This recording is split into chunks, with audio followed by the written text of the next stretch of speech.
I'm Dan Galusha. Welcome to another edition of Shoot and Plink.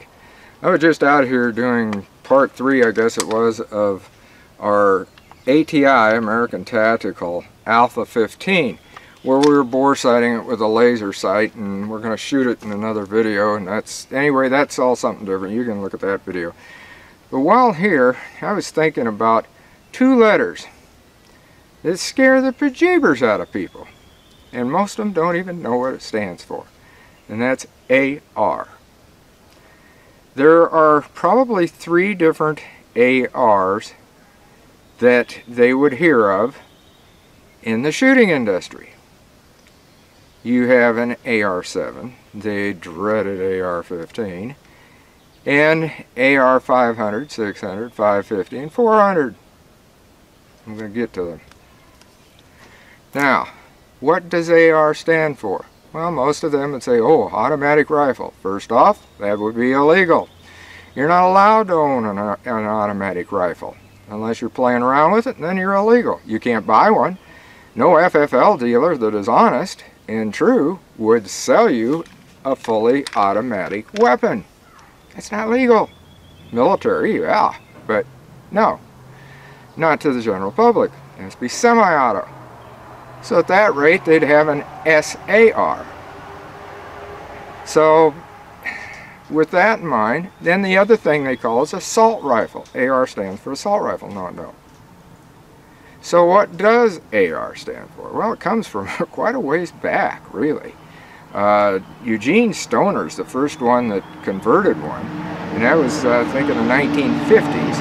And there was a company called Armorlight Rifles, thus AR. Armorlight's all one word.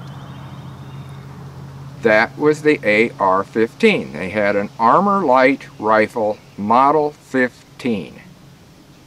That was it.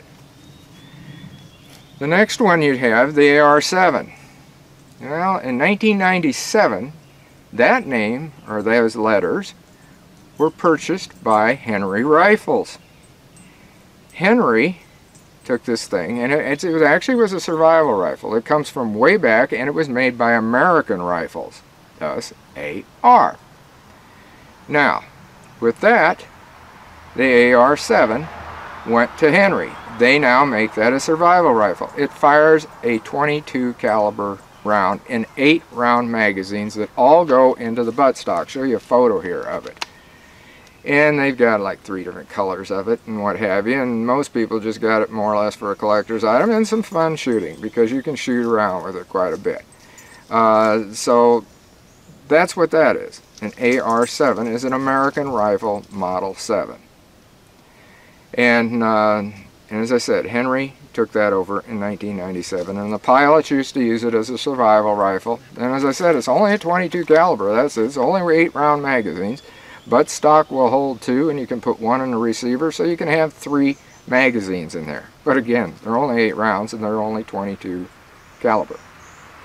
The next AR, the one that I had to find funny, because I had mentioned to somebody that I had AR-500s. I thought they knew what I was talking about. They said, what are you going to do, blow up a building?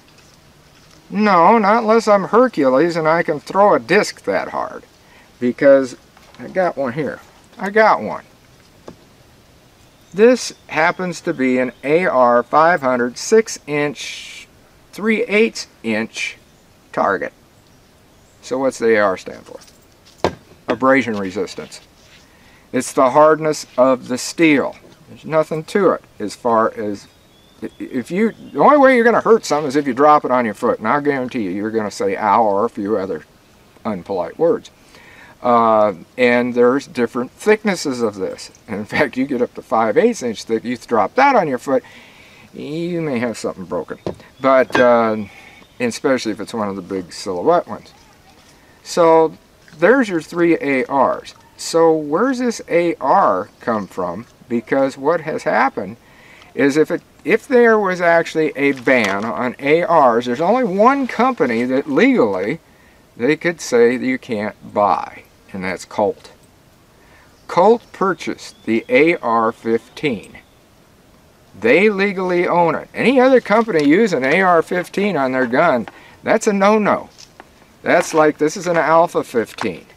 You have, well, some would say the GSGs. Well, you have the GSG 16, which is an entirely different animal. And I've got one of those, and I'll show you some photos here as I'm talking. M&P 15. You have an M&P 15. This is Smith & Wesson. M&P 15 and an M&P 1522. Again, 22 caliber. So people have got the wrong idea of what is what. And the M&P, by the way, stands for military and police. It's just the design of the gun. That's all there is to it. And Smith & Wesson uses that all the time. And so there's your variety. There's your three things that the AR in the shooting industry actually stands for. And two of them are entirely gone. American rifles and Armor Light rifles, they're gone. It's just an old AR kick around. AR 500s, 600s, 550s, 400s, no, they're staying around, and they're going to, because that's used in the metal industry, in the shooting end of things, for targets. As I said again, it's abrasion-resistant steel, and the hardness. The number is the hardness. That's all there is to it. Anyway, I wanted to bring those things up to you, because there's also, by the way, there's replica, I gotta mention that, there's replica guns just like this that are air guns. They're brake barrels, some of them. And a brake barrel, if you don't know that, because if you don't know everything about an AR, you probably don't know anything about a brake barrel. A brake barrel, you grab this here, and you bring it down like that, and you load one round of ammo into there, slap it back, and you fire it, and it's usually a 177, sometimes 22. And there's also the BB ones. I have got a DMSR, and that is a Crossman. It's an air gun, loading CO2, and that shoots only BBs. That's it. There's no pellets to that one. So there's air guns that are that way, that are labeled as ARs or what have you, and people say they are. Again, they're air guns, and it's just a design. They're going to have to come up with a different word, I guess, because the actual definition, if they start passing laws, they might find themselves in one big mess, because companies would be saying, well, wait a minute, mine's not really an AR. And Colt would be saying, whoa, wait a minute. We're not the only ones that make that design, but we're the only ones that have the rights to the AR-15. So, think about it. For those of you that didn't know, and I know all you guys that have been into this enough, you know about what all this stands for. But I just thought, because shooting Plink has been for knife throwing, axe throwing, shooting, air gun throwing, whatever, it's basically towards the beginners, because that's all we do is shoot and Plink. No hunting, none of that like that. Sometimes we talk about the concealed carry weapons in defense, because when you're shooting, but you Plink with a 9mm, at least I do. I've got one heck of a good one. It's a Ruger PC carbine. And I love shooting that thing. I'd rather shoot 9mm out of it than I would in a pistol. But if I qualify for my CCW, I got to use a pistol. Anyway, that's some food for thought. We're not shooting today, without a doubt. We're just talking about what AR stands for. So until next time, shoot safe and have a great day of plinking.